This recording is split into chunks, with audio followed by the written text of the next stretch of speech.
Petal 5, Learning and Letting Go, LLG. The Savior Complex. It seemed I had been suffering from the Savior Complex without consciously being aware.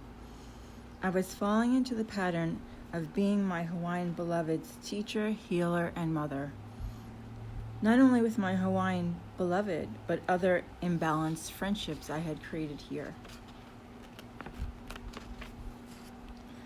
While rescuing someone is a noble act, being the savior archetype is another form of not being whole within oneself. By saving someone, you are looking externally for love. The constant need of thank you, you save me, fills a void, but true love for yourself can only be sourced from within you. The only one we can and are responsible to save are ourselves. Sometimes loving someone unconditionally means walking away. You can walk away from the relationship without abandoning the person, though. You can love them from a distance so you can work on your stuff and they can work on theirs if they so choose. Letting go sucks. Breaking up is the worst, whether you're the one getting left behind or doing the leaving. I always thought it was the weirdest part of a relationship. You go from spending every day with someone, making meals, making love, planning life, having them always at your side, your best friend, and then suddenly they are not there. Gone but not dead. Dead in a way. I don't think I'll ever get used to that. HB is the first beloved that I let go of.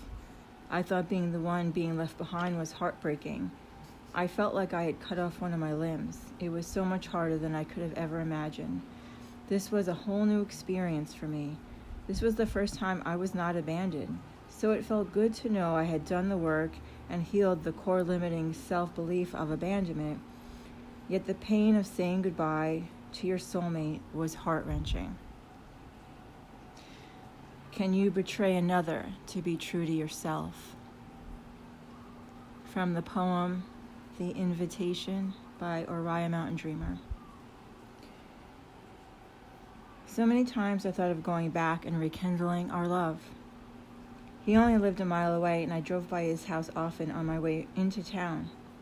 It was so hard not to stop and run to him and jump into his arms where I felt safe and loved.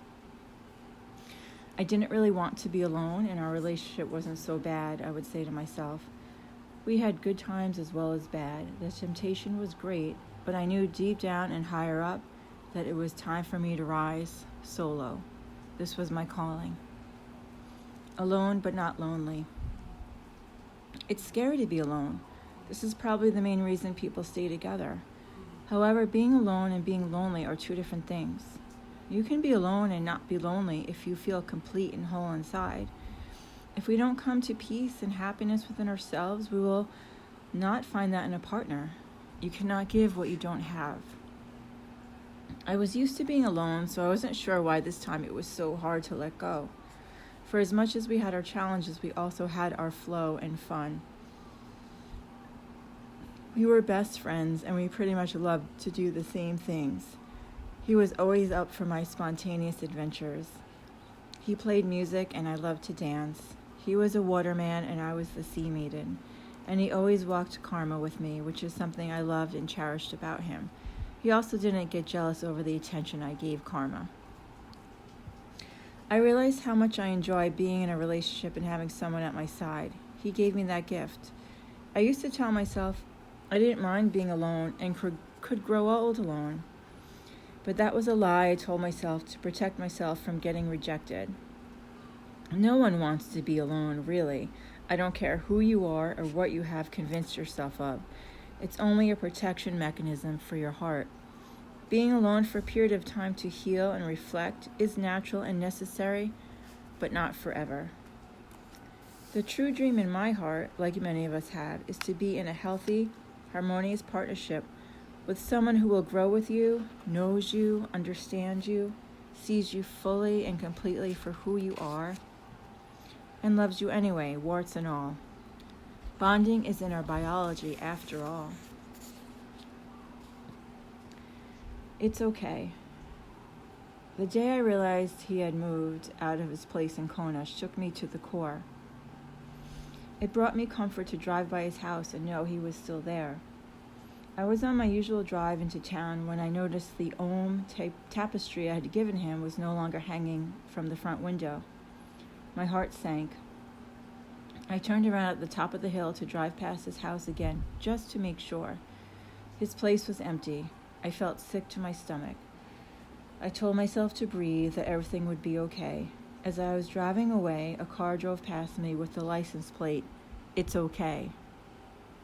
God and our angels comfort us in 1,000 ways. Thank you, Akua. You are never alone, beloved. The Ascension Dream.